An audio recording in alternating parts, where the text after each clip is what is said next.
o peso da prova e a mão que sustenta. Era uma tarde de quarta-feira, e o irmão Carlos sentou-se no banco de trás da igreja, ainda com as mãos trêmulas após contar seu testemunho na reunião de jovens. O silêncio do templo, agora vazio, parecia ecoar as palavras que ele mesmo havia proferido minutos antes. Deus não nos promete uma vida sem provas, mas promete estar conosco. Aquela frase que ele repetira tantas vezes para si mesmo nos últimos meses, agora ganhava um peso novo. Não era mais apenas um versículo decorado, mas uma verdade vivida, esculpida em cada noite de choro, em cada oração sufocada entre lágrimas, em cada vez que o desespero bateu à porta e ele escolheu, mesmo assim, permanecer firme. Ele olhou para as mãos, calosas do trabalho braçal, marcadas pelo tempo e pelas lutas. Lembrou-se de como, apenas um ano antes, aquelas mesmas mãos tremiam não de emoção, mas de medo. O diagnóstico havia caído como uma laje, tumor na tireoide.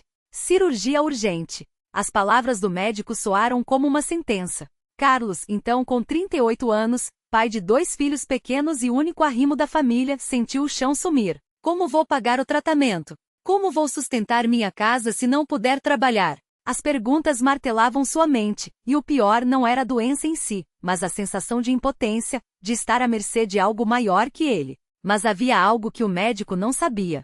Algo que Carlos guardava no coração como um tesouro escondido. Ele não estava sozinho. A noite em que a fé foi posta à prova. Naquela noite, após receber a notícia, Carlos chegou em casa e se trancou no quarto. Não queria que a esposa, Márcia, visse seu desespero. Não queria que as crianças, Lucas, de 8 anos, e Ana, de 5, percebessem o pânico em seus olhos. Mas quando Márcia entrou silenciosamente e se ajoelhou ao seu lado, ele não conseguiu mais segurar. As lágrimas vieram como um rio represado, e entre soluços ele contou tudo. Márcia não disse nada. Não tentou consolar com palavras vazias. Ela apenas pegou sua mão, fechou os olhos e começou a orar. Senhor, o Senhor sabe da nossa necessidade. O Senhor conhece o nosso coração. Não pedimos facilidade, mas pedimos força. Não pedimos riqueza, mas pedimos providência.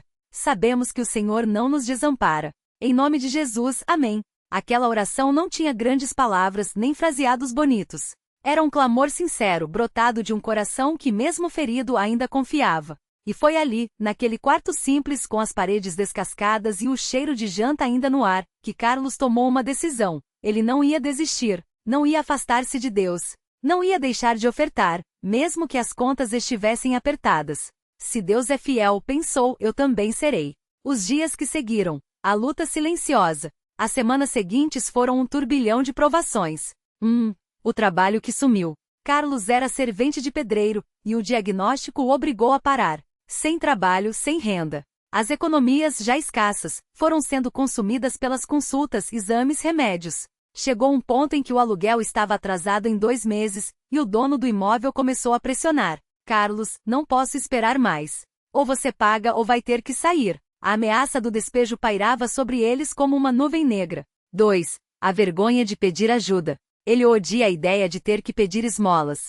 Sou homem, tenho que sustentar minha família, repetia para si mesmo. Mas a fome não esperava. Houve dias em que o jantar foi apenas arroz com ovo, e mesmo assim, ele separava um pouco para ofertar na igreja. Como é que você ainda oferta, Carlos? A gente mal tem o que comer, questionou Márcia certa vez com lágrimas nos olhos. Por que se eu parar de confiar agora, Márcia, o que mais me resta? 3. A pressão dos amigos.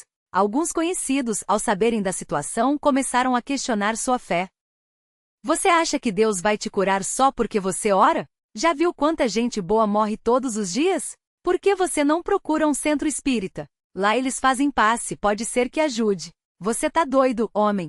Com esse dinheiro que você dá para a igreja, você podia comprar remédio. Cada uma daquelas palavras doía como uma faca. Mas Carlos se apegava à palavra. Confia no Senhor de todo o teu coração e não te estribes no teu próprio entendimento. Provérbios 3:05. O envelope que mudou tudo. Foi numa sexta-feira à noite, após a reunião de jovens, que algo inesperado aconteceu. Carlos estava ajudando a arrumar as cadeiras, algo que fazia toda semana, mesmo cansado, mesmo com dor. Quando terminou, o cooperador João, um homem simples mas de grande fé, aproximou-se dele e disse: Carlos, o irmão precisa de uma palavra? Não, irmão João.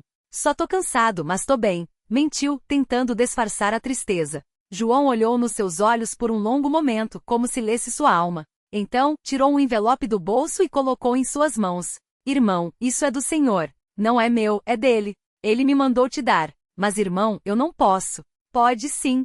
E não precisa me agradecer. Agradeça a ele. Carlos abriu o envelope trêmulo.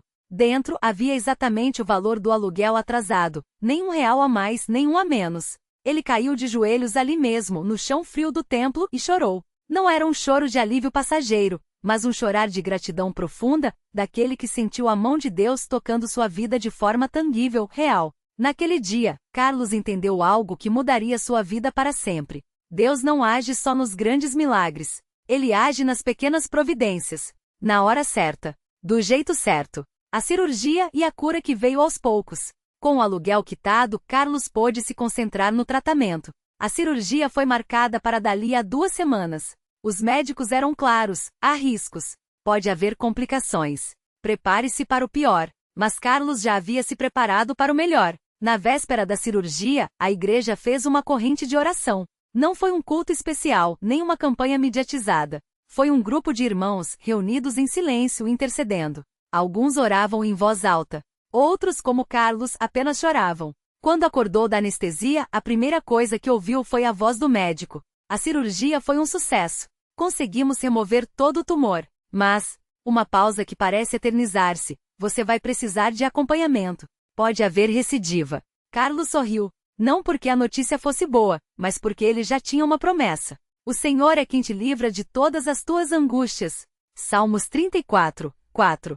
E assim foi. Os exames de acompanhamento começaram a mostrar melhora progressiva. O tumor não voltou. A tireoide, embora danificada, se recuperou parcialmente.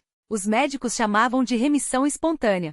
Carlos chamava de milagre. Não foi uma cura instantânea. Não houve vozes do céu nem luzes brilhantes. Foi um processo. Um caminhar firme, passo a passo, confiando que Deus estava no controle. O jovem que quase se perdeu e o testemunho que o salvou. Mas a história de Carlos não terminou aí. Porque Deus não nos livra das provas só para nos abençoar. Ele nos livra para que sejamos bênção na vida de outros. 2 anos depois da cirurgia, Carlos já estava de volta ao trabalho, mais forte e mais grato. Um dia, enquanto ajudava na limpeza do templo, notou um jovem sentado nos fundos, com o rosto marcado por uma tristeza profunda. Era Rafael, 19 anos, afastado da igreja. Havia caído em vícios, brigado com a família, e agora não via sentido em nada. Carlos se aproximou. Tudo bem, irmão? Não, não tá. E não vem com esse papo de Deus te ama, porque se ele amasse, não teria deixado minha vida virar esse lixo. Aquelas palavras doeram em Carlos. Ele lembrou de si mesmo, anos antes, cheio de dúvidas, quase desistindo. Eu já estive onde você está. Já pensei que Deus tinha me abandonado. Já achei que não tinha mais jeito. Mas sabe o que eu aprendi? Rafael olhava com desdém, mas escutava. Aprendi que Deus não desiste da gente. Mesmo quando a gente desiste dele. E então, Carlos contou sua história. Não de forma dramática, mas com detalhes reais. O medo, as noites sem dormir, o envelope do irmão João, a cirurgia, a recuperação lenta. Deus não tirou a minha prova. Ele me deu força para passar por ela. E hoje, eu tô aqui para te dizer, ele pode fazer o mesmo por você. Rafael não se converteu na hora. Não houve um aleluia imediato. Mas algo mudou nele. Ele começou a voltar aos cultos. Primeiro só para ouvir, depois para participar. 1 mês depois ele estava no batismo, chorando como uma criança, enquanto as águas o cobriam em nome de Jesus Cristo para perdão dos pecados. Hoje Rafael é um cooperador, ajuda na evangelização, visita os doentes, e sempre que pode, conta a história de como um homem simples, que quase desistiu, o trouxe de volta para Deus, a lição que ficou, e o convite que persiste. Hoje, quando Carlos olha para trás, ele não vê um herói. Vê um homem comum que errou, duvidou, teve medo, mas que escolheu confiar. Muitas pessoas pensam que fé é não ter medo. Não é. Fé é ter medo e mesmo assim seguir em frente. Fé é ofertar quando tá faltando. Fé é orar quando parece que Deus não ouve. Fé é ficar firme quando tudo diz para desistir. Ele aprendeu que Deus não evita as tempestades, mas anda sobre as águas conosco. As bênçãos não vêm sempre como a gente quer, mas sempre como a gente precisa. A igreja não é um lugar de perfeitos, mas de pecadores salvos pela graça. E é por isso que toda vez que alguém pergunta, como você conseguiu passar por tudo isso? Ele responde, não fui eu, foi Deus. E se ele fez por mim, ele pode fazer por você também. Um convite para você que está lendo. Se você chegou até aqui, talvez esteja passando por uma prova. Talvez esteja desempregado, doente, sozinho, com medo. Talvez esteja pensando: será que ainda tem jeito? A resposta é sim. Não porque a vida vai ficar fácil. Não porque os problemas vão sumir como mágica. Mas porque Deus não desampara os seus. Se Carlos pode ofertar mesmo sem ter, você também pode confiar mesmo sem ver. Se Márcia pode orar com fé mesmo no desespero, você também pode clamar mesmo quando parece que ninguém ouve. Se Rafael pode voltar depois de se perder, você também pode começar de novo. Deus não olha para o seu passado. Ele olha para o seu coração. E se você está disposto a se render a Ele, a obra que Ele começou em você, Ele vai terminar. Fique firme. Glória ao nome santo do Senhor. Amém. A provação que veio para fortalecer. O desafio do silêncio de Deus. Era uma tarde de sábado, e o sol caía forte sobre o bairro. Carlos sentou-se no banco da praça em frente à sua casa, com as contas na mão e o coração pesado. O envelope que recebeu no correio naquela manhã trazia mais uma notificação de atraso, dessa vez do aluguel. Já eram 3 meses sem conseguir pagar em dia. A cada dia que passava, a voz do locatário ficava mais áspera no telefone, e a ameaça de despejo mais real. Senhor, até quando? Sussurrou, apertando os papéis entre os dedos. Não era a primeira vez que fazia essa pergunta. Nos últimos meses, parecia que Deus havia se calado. As orações subiam, mas as respostas não vinham. Ou pelo menos não da forma que ele esperava. Naquela mesma semana, o pastor havia falado sobre Jó, um homem que perdeu tudo, mas que mesmo assim, não amaldiçoou a Deus. Carlos se identificou com a história, mas também se sentiu pequeno. Como Jó conseguiu? Pensou. Eu nem tenho metade da fé dele. Foi então que lembrou das palavras de um irmão mais velho na congregação que certa vez lhe disse: Filho, Deus não mede a nossa fé pela falta de dúvidas, mas pela disposição de continuar mesmo com elas. Aquilo o fez refletir. Talvez a questão não fosse a ausência de respostas, mas a forma como ele estava ouvindo. A oferta que veio do coração partido. No domingo seguinte, Carlos foi ao culto com o pouco que tinha. Não era muito, apenas algumas moedas que havia guardado para o ônibus da semana. Mas quando o irmão anunciou a oferta, algo dentro dele disse: dê. Ele hesitou. Se eu der isso, como vou voltar para casa? Pensou. Mas então se lembrou de uma palavra que o pastor havia compartilhado meses atrás. Deus não precisa do seu dinheiro. Ele quer o seu coração. Com as mãos trêmulas colocou as moedas no prato. Não foi um gesto heróico. Não foi uma grande quantia. Mas foi sincero. Naquela noite, ao chegar em casa, encontrou um envelope debaixo da porta. Não tinha remetente. Dentro, havia exatamente o valor do aluguel atrasado, e um bilhete com os dizeres: Deus vê. Fique firme. Carlos caiu de joelhos. Não eram lágrimas de alívio, mas de reconhecimento. Deus não havia se esquecido dele. Só estava trabalhando de um jeito que ele não conseguia enxergar. A visita que mudou tudo, quando Deus usa os irmãos.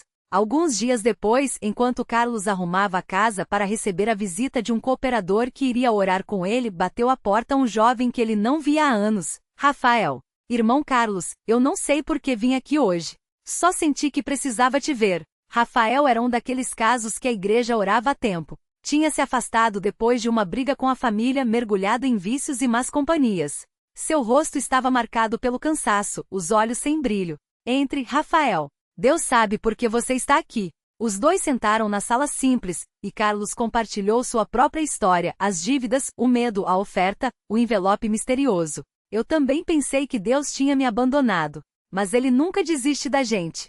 Rafael ouviu em silêncio.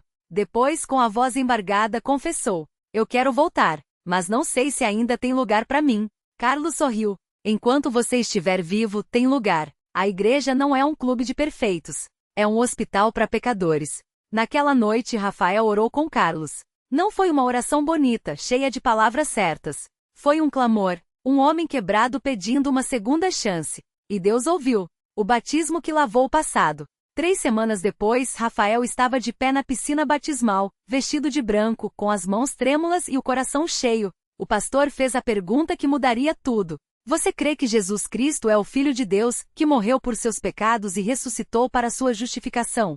Sim, eu creio. Respondeu Rafael com a voz firme apesar das lágrimas. Quando emergiu da água, não era mais o mesmo. Não porque todos os problemas tinham sumido, a luta contra os vícios ainda seria longa, e as consequências do passado não desapareceriam da noite para o dia. mas algo dentro dele tinha mudado. Depois do culto, Carlos o abraçou forte. Lembra quando você me perguntou se ainda tinha lugar para você? Pois é, agora você sabe a resposta. Rafael sorriu, ainda emocionado. Eu não merecia isso. Ninguém merece. Por isso que é graça. A multiplicação da bênção, quando Deus usa nossas cicatrizes. Nos meses seguintes, Carlos e Rafael começaram a visitar outros jovens que, como Rafael, haviam se afastado. Não com sermões, mas com histórias reais. Eu já estive onde você está, dizia Rafael, olhando nos olhos de um rapaz que havia abandonado a igreja por causa de uma decepção. Mas Deus não desistiu de mim, e não vai desistir de você. E assim, o que começou como uma provação se tornou um testemunho. O que parecia um fim virou um recomeço. Carlos aprendeu que as maiores bênçãos vêm depois das maiores batalhas. Deus não nos tira das provas só para nos abençoar, mas para que possamos abençoar outros. A fé não é a ausência de medo, mas a coragem de confiar mesmo quando não vemos o caminho. O encontro que confirmou a vitória. 1 ano depois daquela tarde na praça, Carlos recebeu uma ligação. Era o médico. Carlos, os exames deram negativo. O tumor desapareceu. Não houve gritos de alegria. Não houve uma celebração extravagante. Só gratidão silenciosa. Naquela noite, ao se ajoelhar para orar, ele não pediu mais nada.